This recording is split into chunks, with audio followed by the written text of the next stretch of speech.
Welcome back to Industry Innovators, the show where we unpack how leaders build, scale, and future-proof their businesses. I'm your host, Aaron Park. Today, I'm joined with our special guest, Keith Costello, Chairman, President, and CEO of Locality Bank, a digital-first community bank based out in Fort Lauderdale. Locality pairs classic relationship banking with modern tech, from SBA lending to data-driven operations. Keith, it's amazing to have you here. Thank you so much, Aaron. Really appreciate the opportunity. As you mentioned, I have my own podcast at Locality. So it's nice to be on the other side of the podcast framework here today. Yeah, it should be interesting because you're so used to, interviewing others, and now you're on the flip side of the coin, right? Exactly. Yeah. So Keith, to kick us off, could you kind of share about your origin story? I know you started as a captain in the Army and spent over 30 years after that in the banking industry. How has that kind of led you to Locality Bank? So yes, I did. I went to college on an ROTC scholarship, which is how I ended up in the Army. And just a great opportunity for anybody, who doesn't have money to go to college, is to take advantage of that military scholarship. So I was very fortunate to be able to do that, and grew up actually in Albany, New York, which is, for people who don't know what Albany, New York's like, it's like living on the North Pole. So it's cold, there's a lot of snow. So always growing up, I visited Florida a couple times. I'm like, why would anybody live here when there's Florida? And so I have spent really since I came to school here 1978, I guess is when I got here at the University of Tampa. So, and more or less have been here ever since, right? I went in the Army for a little while, came back, couldn't wait to come back here. And it's just, I really love being here in Florida. So in terms of really, how did that end up turning into Locality Bank? So I worked in a lot of larger banks. When I first started out, predecessor bank of Bank of America, so one of the largest banks in the country. And I really enjoyed banking because I tried to do a few other things. And the thing that I loved about banking was that I found it was really, if you have as a purpose in your life, you really want to help people, it's a great way to do that, because you're really facilitating business creation. You're helping people, on an individual basis, buy homes, build families, and you're helping the community at large. You're helping grow better communities by creating more economic activity in that area. And then I went from working in a large bank to working in a community bank. And then that was a real pivot point for me, was that I realized really how impactful that these local banks can be. And, we think of the large banks and they have lots of resources and lots of money, and all of them make an impact in the communities they do business with, but it's just not the same. It's not the same as the people who live there forming a bank and talking, which is what we did basically in right around. So just quick, how did we get started with Locality? So I had formed a bank in 2009, which from de novo, and sold it, became a CEO of another bank of a friend of mine who had started his bank at the same time, went in, became the CEO of that bank, and we sold that bank. So what's happened in Florida is there's been a lot of consolidation of banks because it's a very good banking market and a lot of other banks want to be here. So if you have a bank and you started it successful, you're definitely going to have offers at some point to sell your bank. So when I had a non-compete after the sale of that last bank, First Green, and I was really just taking some time. I was in my mid 60s, so thinking, what do I want to do next? And I realized pretty quickly that I didn't want to not do anything, that I wanted to stay involved in the banking business. And so we tried to buy another bank and try to do some other things, but really it came down to, let's start a new bank, start with a clean slate, be able to create kind of the technological innovation that we want from the beginning. And we reached out to the business community here in Fort Lauderdale. Essentially, that's who our shareholders are. So we went to the business community and we said, do you want us to start another bank? There used to be, so at the time we started, 2015, there were 11 banks headquartered in Broward County, which is the county that Fort Lauderdale's located in. By 2020, which is when we're starting to form this bank, there were only 3 left. The rest had all been acquired. So, and I have nothing against larger banks or medium-sized banks. I think one of the great things about our American banking system is we have banks of all sizes, and it creates an opportunity for people to, it's competitive, right? So who can deliver the best service to certain different businesses? I can't deliver service to a Fortune 500 company. I'm just not big enough.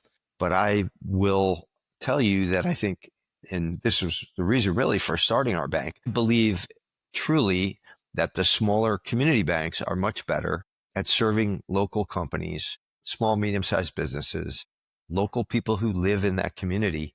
I think are much better served through a community bank. I think from what I've researched, I believe Locality Bank is also, I believe, one of the first de novo banks in the past, I think 20 years, was it? So there's no other de novo banks in Florida, correct? From what I No, understand? that's not correct, Aaron, actually. So there's actually another de novo bank right in Fort Lauderdale. So yeah, so another community bank opened here, Evermore Bank, right after we started. And then there's been another bank in Miami that just recently, they're one of the most recent ones. They opened probably, maybe 6 months ago. So there's still de novo bank activity in Florida, but it's much. So what's happened is ever since the great financial crisis, we've had we had the Dodd-Frank Act went through Congress, and there were a lot of restrictions that were placed on the banking industry. And I would say some were probably needed. The unfortunate situation is that all banks became penalized because of the actions of really larger financial institutions. And it was Wall Street actors. And yeah, I'm not going to get into who's to blame for the great financial crisis. It's another podcast. I think it's been done a few times, but it certainly wasn't the community banks that created the financial crisis. But we were hit with all those same rules and regulations. And so that creates tremendous costs in terms of compliance and figuring out all these new rules. Most small banks don't have the resources to be able to stay on top of all these rules and regulations. And the other thing that happened then, Aaron, was after the financial crisis, they basically stopped allowing community banks, new banks to form. So the FDIC, which provides the insurance, the deposit insurance that every bank must have, that they basically were not taking applications for a period of time. So no banks were opening up because they had their hands full, really just trying to deal with the problems that were going on at that time. And then you started to have like a bank here, a bank there. I think in Florida, 2017, a friend of mine, David Dothrow, opened a bank in the Orlando area. And that was actually an OCC bank. But that was one of the first new banks to form in the country, not just in the state of Florida.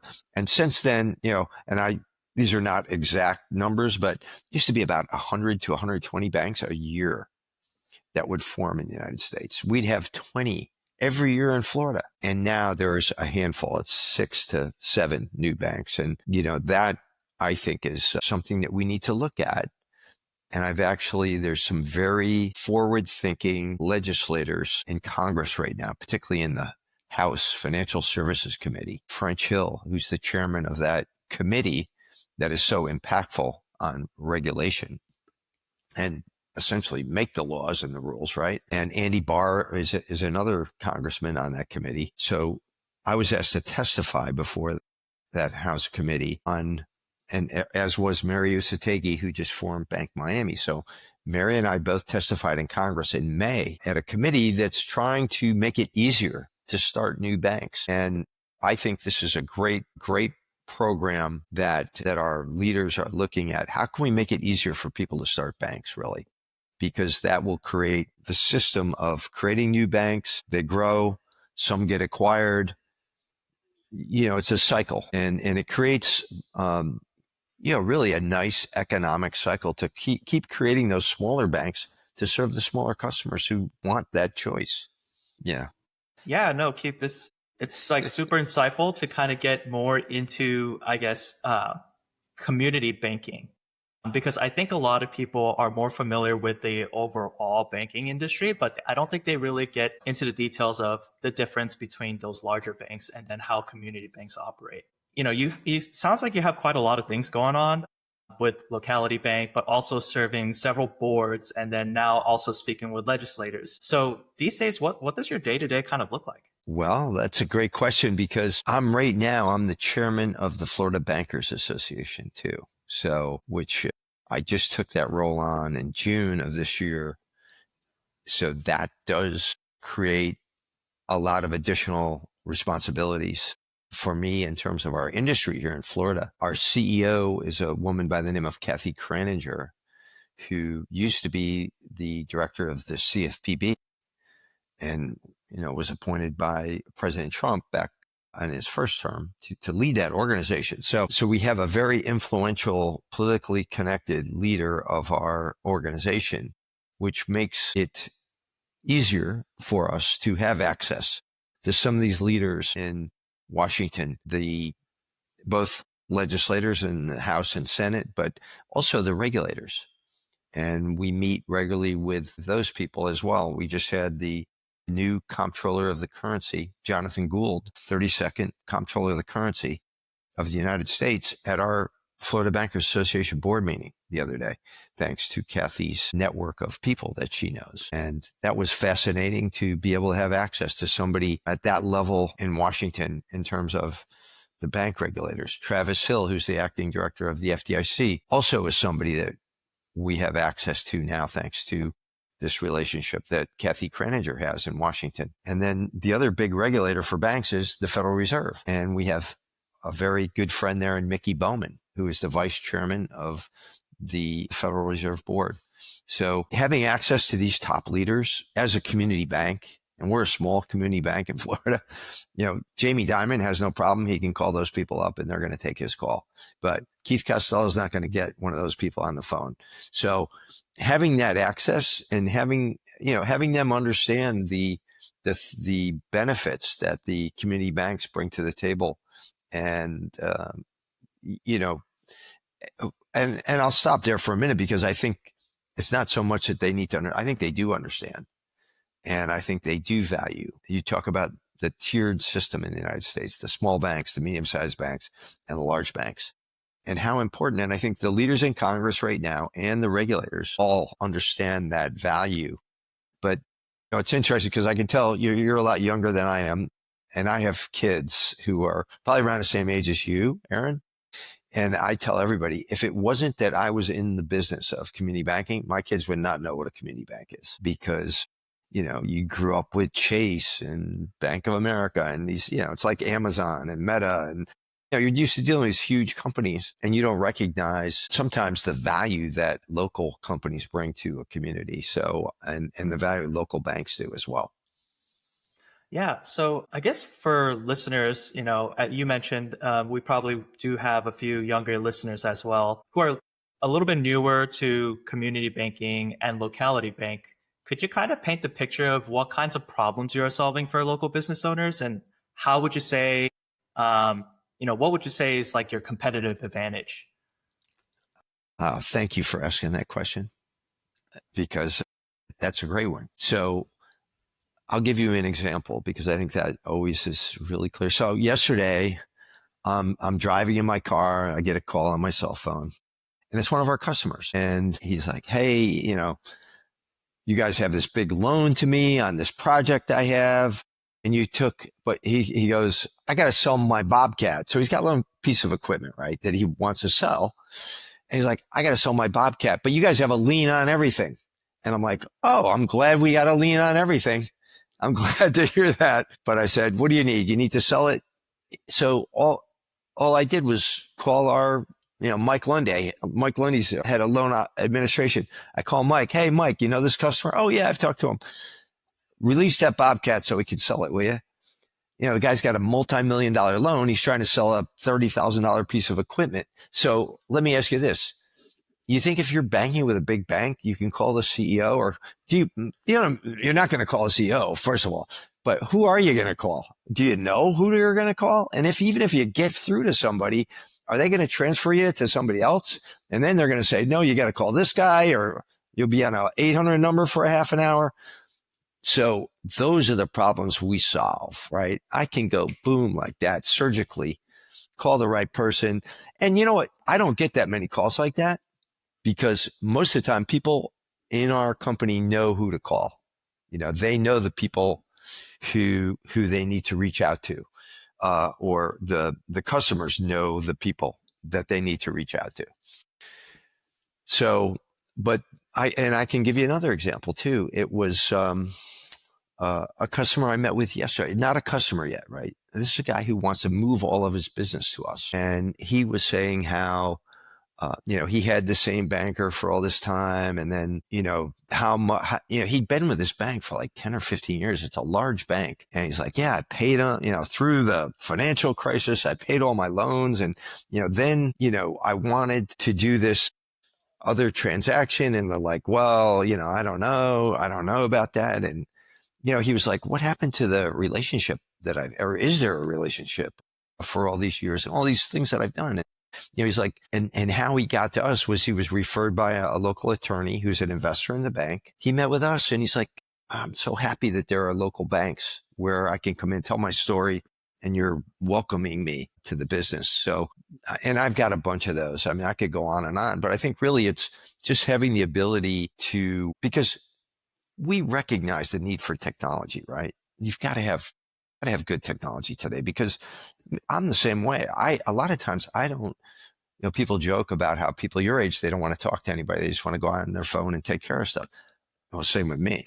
If I don't have to, I don't want to have to call somebody and talk about things if I can just do it on my phone real easily, right? But there are some things that are more complex that we haven't figured out the technology to handle. And probably it'll be a while until we do. And there may be some things, Aaron, I know you believe in technology. I believe in technology. I welcome technological change, but I also believe there are some things that we may always need to, as human beings, solve. Either a conversation like we're having right now on video, or a conversation which everybody likes. I shouldn't say everybody likes, but I think most people like occasionally to sit down with somebody that you have a business relationship with and talk in person, share a meal, have a drink together. I personally love smoking cigars. And to me, having a cigar with like one of our clients or somebody that we're doing business with is really an enjoyable experience for both of us. So there you go. From everything from phone calls to the CEO to fix things, to having a local company to deal with local businesses, to smoking cigars together. I love it because you kind of touched on something that we're going to talk about in a bit as well, is that human relationship, right? I think technology has grown, and a lot of people these days, especially in the world of AI, is kind of becoming dependent on technologies these days. But I think, to your point, there's still a gap in terms of having that human one-on-one relationship and building that trust and relationship with people. And it sounds like with Locality Bank, it's really that, right? You're able to build that trusted relationship. You're pretty much almost on speed dial in a sense for your customers. So if they really need to get to you, they could get to you almost instantaneously. And you mentioned like with some of these larger, you're right. There's sort of like this chain of command that you have to keep calling, and then they redirect you somewhere else, and they're like, oh, sorry, the wrong person, redirect you elsewhere. Right? So you're kind of stuck in this constant loop. So no, that's awesome. Thank you for that insight into how you kind of operate and, how you build these relationships with people. Sure. Just one other thing real quick on that, know, and we've also, I'm sure, gotten, because there's bots now and AI bots that, chats. I mean, if you get a good one, it's great. But if you get a bad one, I mean, I'm ashamed to say, like, I have spent a lot of time like screaming at the top of my lungs at bots that, or even on, bots that are answering the phone that don't respond to what you're saying. And it's the most frustrating thing. If they work, it's great, but they don't all work most of the time. So anyway. No, I totally get it. I know especially now, there's just a lot of like voice agents that you kind of talk to, and not to, I guess, bash on any companies in particular, but there are a lot that kind of advertise themselves as like, oh, we have AI agents that know exactly what you're asking for. But in reality, it's actually just like still traditional IVR systems, but with a little bit of more automation in place. So it's not actually, the bot is actually learning and understanding and, understanding to generate like a different response and be a little bit more personable. They just have like a programmed workflow that they kind of get through. And then it's always the same pattern. And that's why a lot of times, if there's like a special need for, a customer that has like a special request or need, it doesn't know what to do. And essentially it just goes on loop because it's like, oh, I didn't understand that. Can you repeat that? Oh, I still don't understand it. Can you keep repeating it? So yeah, it's a I've definitely. talked to that bot. Yes. So kind of going back to your example of how you had a new customer call you and they had this long relationship, and I think this is pretty normal where people tend to have longer relationships with their banks. But you mentioned how you had a business owner who actually came to you to change from their bank to yours. So I guess how have other local business owners typically found you or find you in a sense? And then what's kind of driving them to come to you? Another good question. And I was actually just on with our marketing director just prior to this call. And this is some of the things we're talking about. So we have, and I'm going to use the terms, we use HubSpot. Okay. So we have leads and we have engaged leads. Leads are just local for us, would just be local companies in our area that we really have no relationship with, but we think that we may be able to help them. Engaged leads are companies that we know somebody or that we have had a prior, because you have to remember, Aaron, myself and a lot of the team members have been here in this market for a long time as bankers. So there's a lot of people we've done business with before. We know people from being involved in boards and local organizations. So we have a large number of people that we would consider engaged leads. So they're people we know that if we reach out to and we invite them to come to the bank for something, they're probably going to, if they're free, they're going to say, or I'd love to. So those are a couple of, and so on the just the leads, we try to provide some type of beneficial information to them. We try to reach out to understand the problems, that they're having. Well, and the same thing with the engaged leads too, right? So it's conversations about, because really any successful business is good at solving problems and creating a good client experience, or I shouldn't say good, a great client experience. If you really want to drive business and do more business, you have to really provide the best client experience available to be able to get new customers. If you're providing mediocre customer experience, then you're probably losing business to your competition. So I think those are the things that we focus on most. Our Chief Technology and Operating Officer, Corey LeBlanc, focuses a lot. He likes to meet with different customers and talk about what problems are you having currently, and listening to, can we help them with some, if we don't have the technology, well, and we're not building our own proprietary technology we don't have that type of an organization yet, although we aspire to be able to at some point. We can go out into the market and look for different fintech providers. We can talk with our core technology company. Hey, our clients are having this problem. Can you help us? Or do you have a solution for that? And those are the things that we are trying to do right now. Mm-hmm. No, that's awesome because I think traditionally banks have been a little bit slower in terms of adopting new technologies due to legacy systems and, like you mentioned earlier, like some of the stricter regulations that have kind of come about. But Locality Bank is a little different, where you're embracing all of this innovation and technology. And I actually even did a little bit of light professional stalking on your profile, and I see some of the posts that I do see some of the posts that you have been posting as well. And I did see the recent one with you actually partnered with Parlay Finance, where they have that AI. Yeah. It's really cool, actually. I was actually looking into them as well. They have that AI powered like loan intelligence system, right? Yes. So it does a lot of that loan analysis and whether or not, I guess it kind of scores whether or not, they're, how would you say it, whether or not they're qualified or not, right? So there's a lot of that in it. Where else have you been you've kind of touched on this a little bit where your chief technology officer has been kind of exploring different uses of different tools. Where else have you been exploring where you could use these types of technologies in your stack today? So first, let me just say one thing about Parlay. So since you mentioned them, they are going to be on the Making Bank podcast with me in a couple of weeks. So Jay Long and Alex McLeod, who are the co-founders of that company, very cool people, and I'm looking forward to having them come on.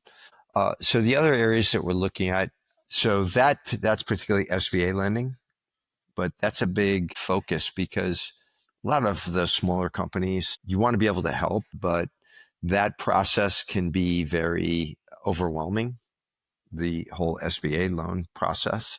So we're trying to streamline that, make that more efficient. Other areas that we look at going forward, I would say it's, so if we're looking further out, let's say, because yes, we're always looking at, there's things that clients are looking at like invoicing, payments, all these different kind of things. Our main business is really, we have two. So it's lending money. So any way we can make lending more efficient, but also to have people become our banking clients with their deposit accounts. And mostly for businesses is the transaction account. So providing better treasury management services where they can earn money on their balances, move money more efficiently, more effectively. That whole area is an area that there continues to be a lot of innovation in. And there's a lot of companies obviously looking at that space. And I think for me, one area that I never really particularly paid a lot of attention to, but I think is becoming a real focus now is payments. And particularly, and you mentioned it earlier with stablecoin, the legislation on stablecoin has moved so rapidly. And so you have a lot of banks, and I'm involved in a lot of conversations right now with other bankers and fintech companies about, what are the use cases for stablecoin, for a community bank, for our customers? What are the use cases for tokenized deposits? And so looking at these things are all areas that we're very curious about right now and trying to understand better. Hmm. Yeah, so you've kind of touched on a few, I guess, banking industry trends and shifts that you're kind of seeing, right? There's like neo banking, you mentioned stable coins, and we kind of briefly talked about like the return of de novo banks as well. Like, recently you're saying that newer banks are starting to sprout a little bit more frequently. Um, and then I think like you also mentioned how you've been really focused on SBA.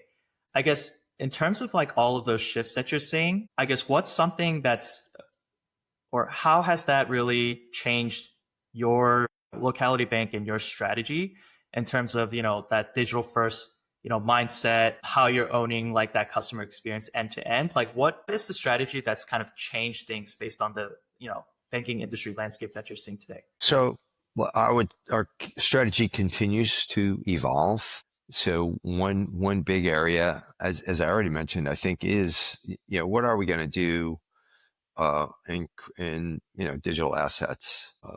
Because I think that's going to be more and more important going forward for all banks to be relevant. So for me, that's probably the biggest area.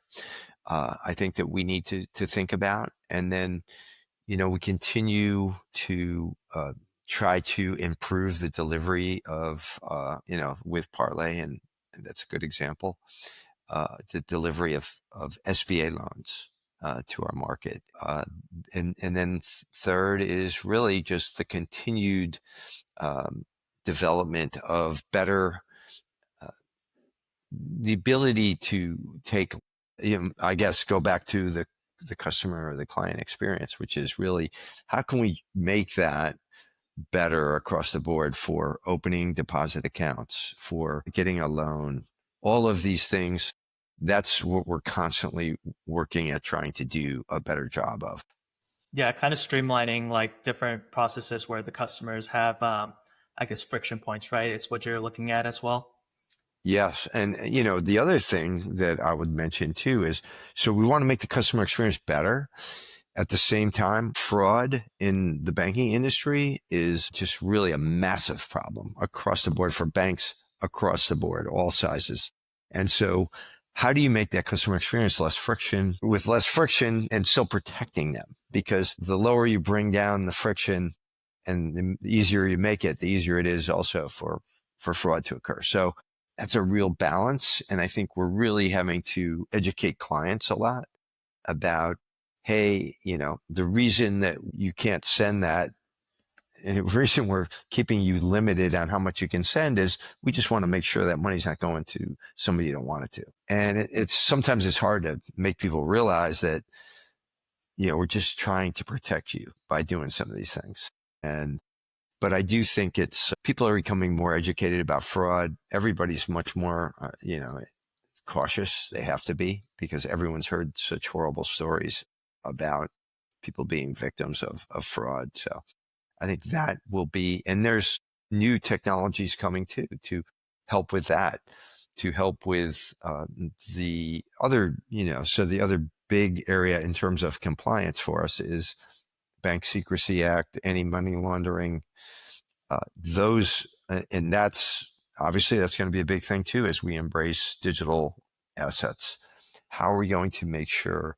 And that's going to require technology. I mean, you just can't do the kind of due diligence without really great technology solutions to be able to help with detecting fraud and also money laundering and some of these other things.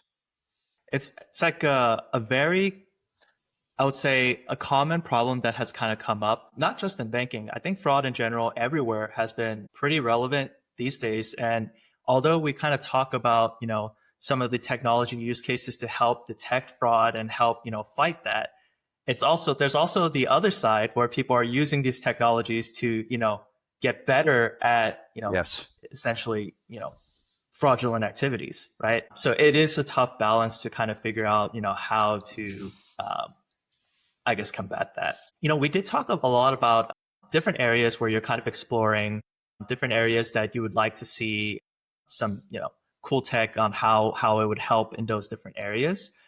What would you say is an experiment or a test that you'd like to run? And what type of results would you be looking for? For us, so thinking along the lines of, let's say, payments, because I think one of the conversations I've been having with people lately, both technology companies and banks, is when do we see that level of payments?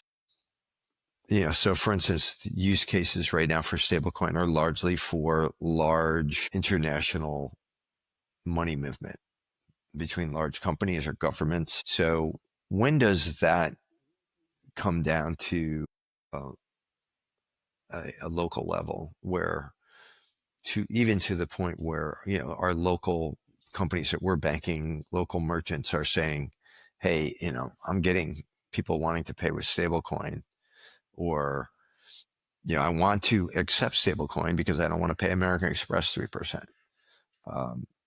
So when do we get to that point? I don't know. So I guess that's one thing that I just have a curiosity about, and talk to people, and am interested in hearing what people have to say about it. I know there's a lot of infrastructure that's got to be built still, but these things happen rapidly, as you know, and more rapidly than ever. So the last thing I want to do is wake up one day and realize we're way behind everybody else and that we haven't adapted. So a lot of it is just trying to talk to smart people like you and other people who are out there who are engaged in the industry and hear what they're doing, what ideas they have. So I think that's probably the best answer I could give on that. Yeah, no, it's a very common challenge, especially now because these technologies are growing not at a very linear rate, but a very exponential rate, right? Where even just in the past, I would say only since even the pandemic, uh, you know, AI wasn't really that prevalent although it's existed for a while, it just wasn't as good as it is today.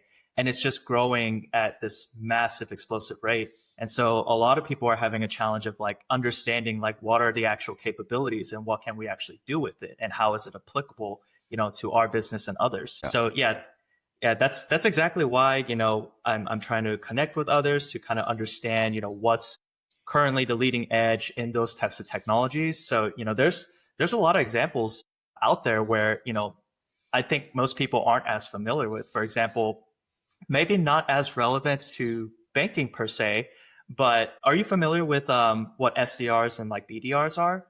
I'm not.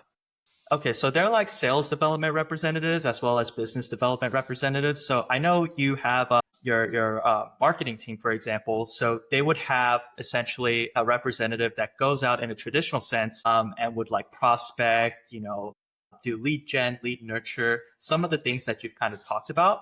So in a traditional sense, they would have a human that kind of does all of that research on somebody and kind of like understands whether or not they're a lead.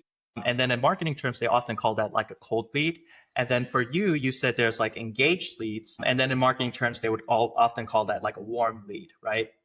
So oftentimes, these people would do a lot of that prospecting research to understand whether or not there's someone who's interested, right? And these days, there's even like AI SDR agents that kind of assist with all of that and does like 80% of that manual research and work.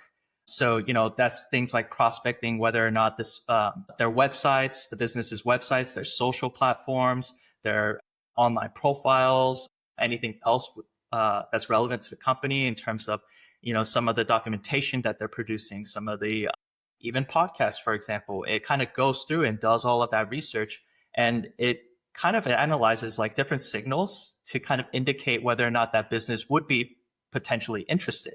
For example, if it kind of scanned a business profile and a relevant article or a post that someone made from that business says something like, I think we're having a struggle when it comes to, let's say, marketing as an example.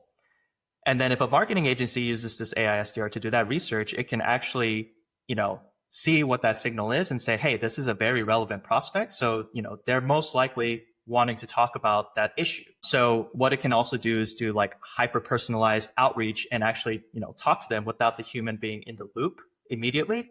That way you could do, a bunch of conversations without an actual person having to chat with multiple people.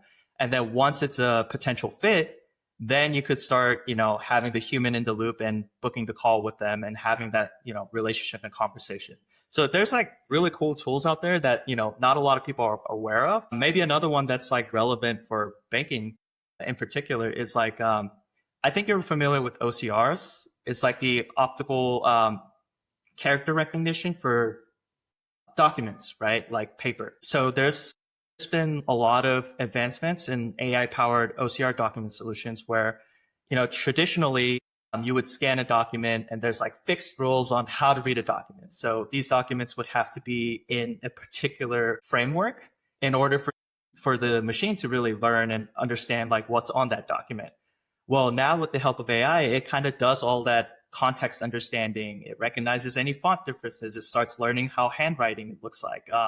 Even for low quality images, it improves like the accuracy of it.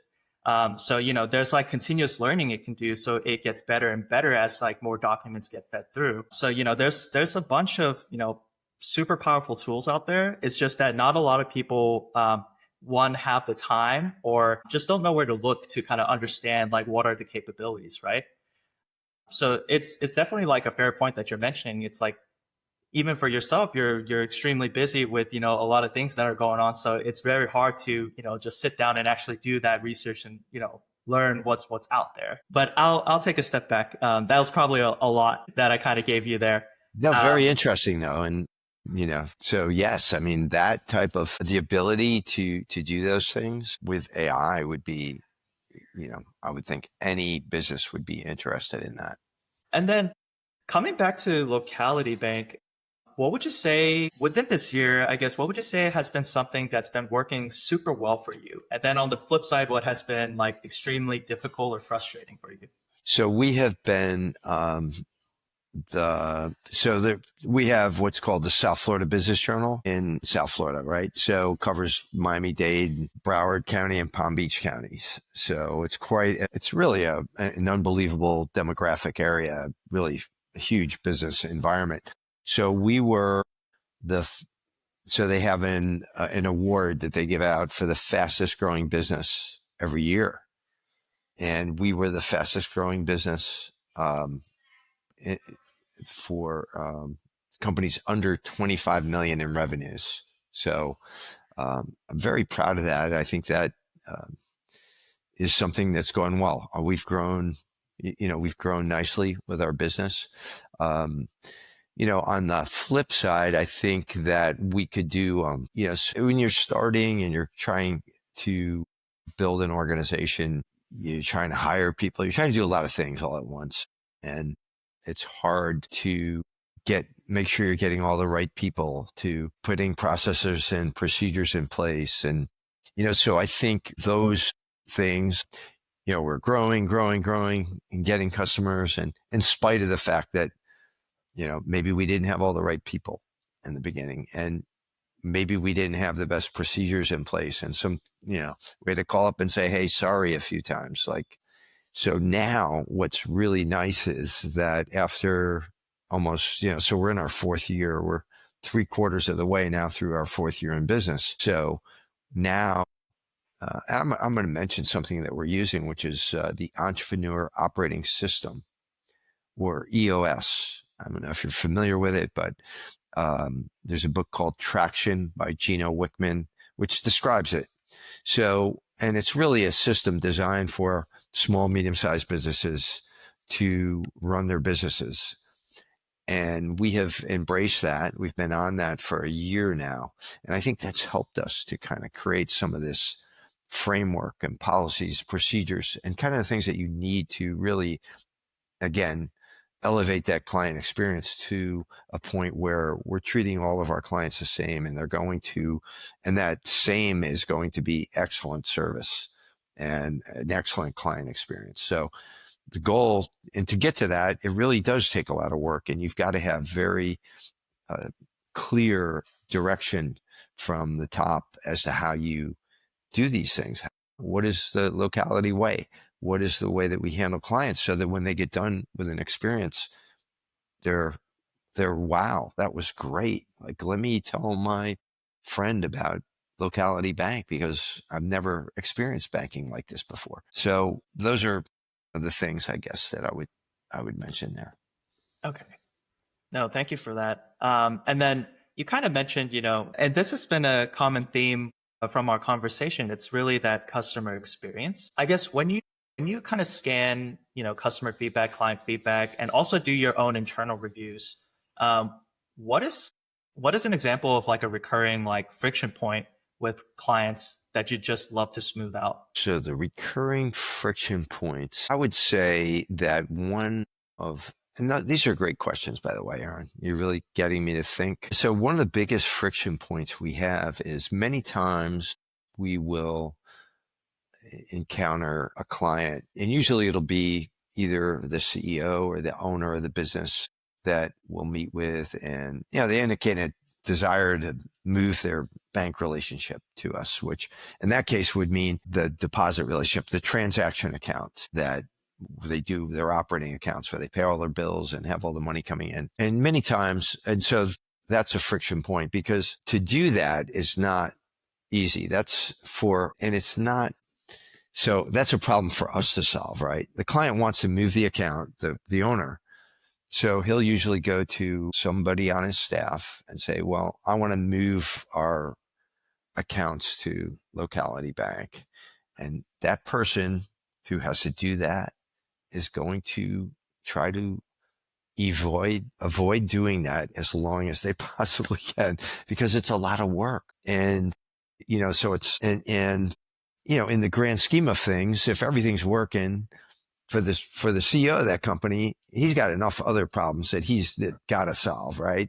So if that doesn't get done, okay, let's say Joe, who's supposed to be doing that, he asks, hey, Joe, did you move those accounts yet? Oh, I'm going to be doing that next month because we got this. It's just not So it's a problem for us to solve.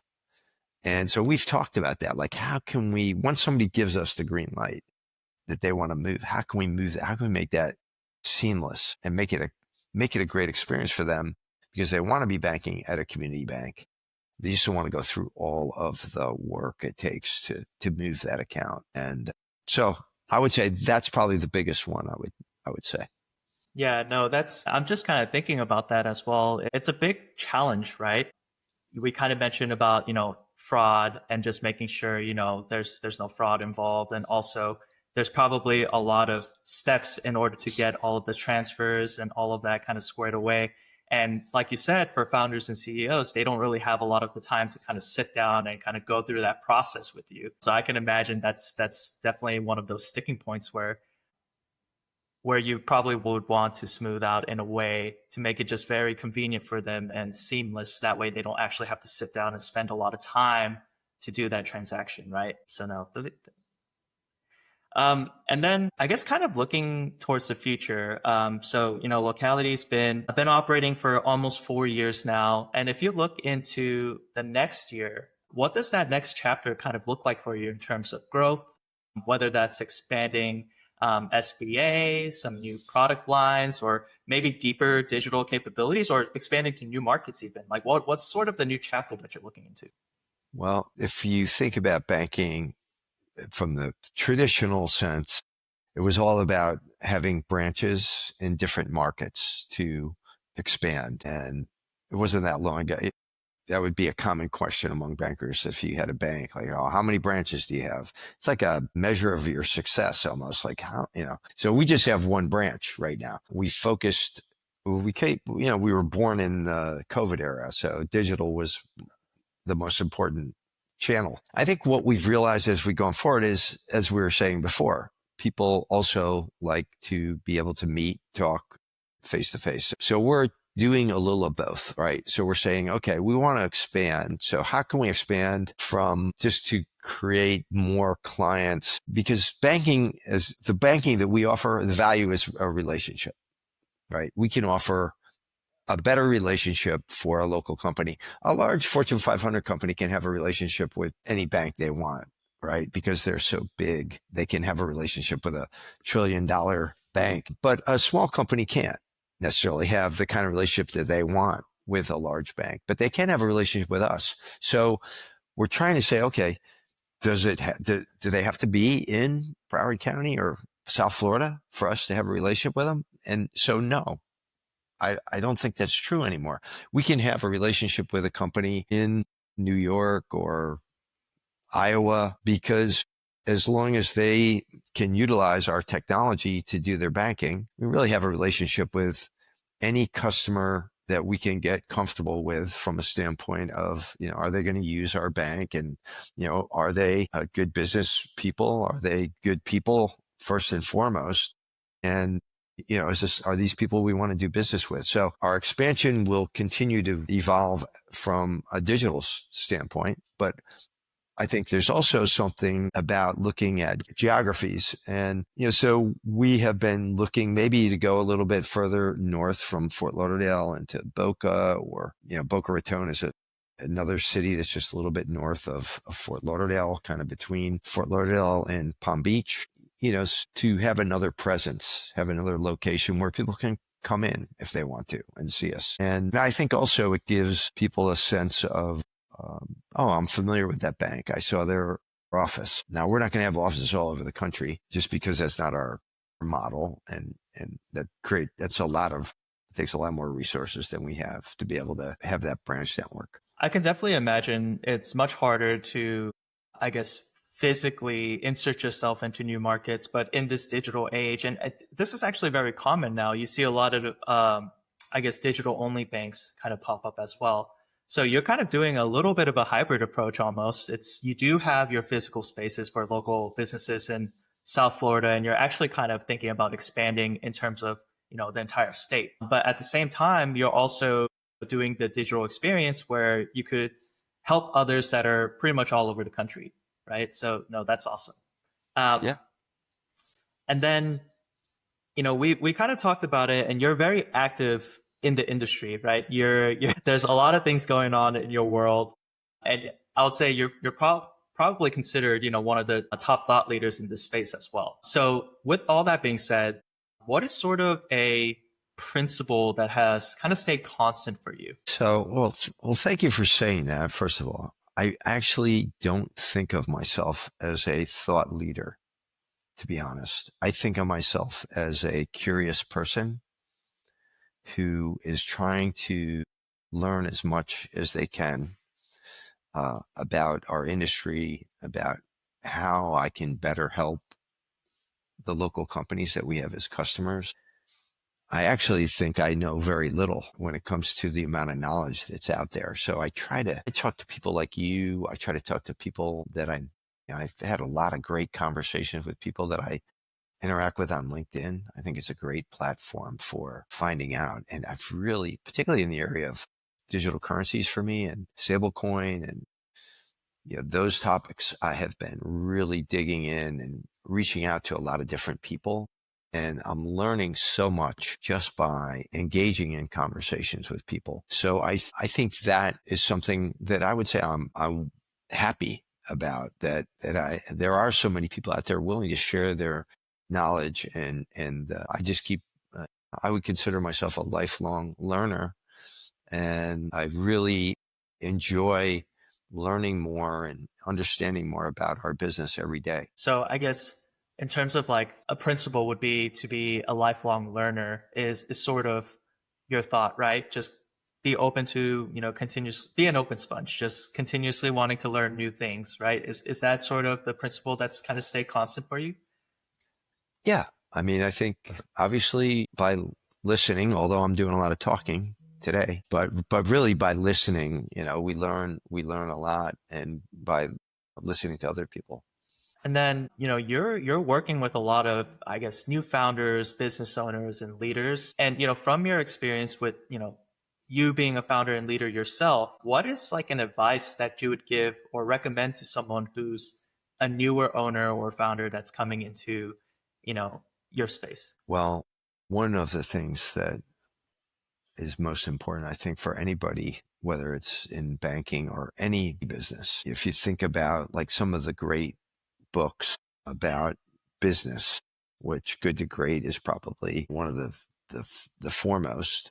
And I would say also Beyond Entrepreneurship is another great book, these are both Jim Collins books. The first one was written way early in his career, but they've issued the Beyond Entrepreneurship 2.0. But anyway, in there, I think the one thing, and Jim Collins is a guy, obviously, if you're familiar with him, who's spent his whole career studying successful businesses. So I think, there's a great person to reflect on what they have to say about that. And the core, what it came down to for him was really about the people. Getting the right people is just so critical, because I can think of the mistakes that I've made, not just with this bank, but in other business endeavors that I've been involved with, and not getting the people right is inevitably going to create a problem for you. And getting the people right will also create a lot of success, I think. So that would be the one main thing, is really focus on making sure. And when I say getting the people right, making sure that you understand what the values of the organization are, the core values, your mission, what's driving the organization. And are these people, do they subscribe to that? Is there a unity in terms of what the core values are? And, even to this day, we use the core values. Well, not even to this day, all along, really, we have been using core values to hire the right people, and making sure that that's one of the things. And maybe the most important thing, there's a lot of times you can teach people skills, but you can't teach people core values. They either subscribe to the values of the organization or they don't. And I think if they don't, no matter how talented they are, they won't be a good fit for the organization. Right. No, I love that. That actually resonates with me a lot because, like you mentioned, skills, technology, all these things are all teachable. But if your values don't align, it's probably not going to work out in the long run. So no, I love that. And then I know we're running up on time and a little over, Keith. That was why I put my hand up. Yeah. So, thank you again for all Yeah, of the super insightful conversation. I guess before we close and wrap up, is there sure. anything you would like to share with the listeners? I just really appreciate the opportunity to talk with you, Aaron. And, as I said, I really enjoy listening more than talking myself but I also realize we all should share the things that we maybe have learned and can help other people with. So I do try to do that as well. So thank you very much for providing me the opportunity to share some of the things that I've learned from others and hopefully they help people. Of course, no, I really do appreciate the time that you took to, speak about, Locality Bank, the industry itself, some of the technologies that you're working with, some of like, your leadership principle, as well as, we talked about core values a little bit at the end here, but all of this conversation has been super insightful. So thank you again for joining and taking the time to have this discussion. Yeah. And I guess to wrap up, for those who want to learn more about Locality Bank, they can visit localitybank.com. If you're a Florida business owner considering growth, check out Locality's business banking and SBA lending pages for details and contact options. And then you could also follow Keith on LinkedIn if you want to see, what's been going on in his world. And then, so I'm Aaron Park. This is Industry Innovators. And if you've enjoyed the episode, please follow and share, and we will see you next time.